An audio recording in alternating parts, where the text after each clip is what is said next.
Hello, in this video I'm showing you how to become a Western Union agent.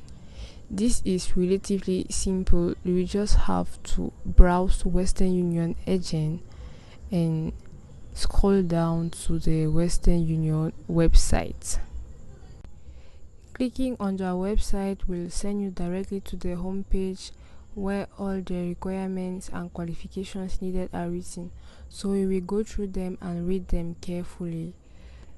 And once you are done, you can now continue by selecting become a Western Union agent. You will have to fill the information on this page by answering the question, are you the owner of a business with a trading location, and select your country. After this, you will click on the next button and it will lead you to the next page.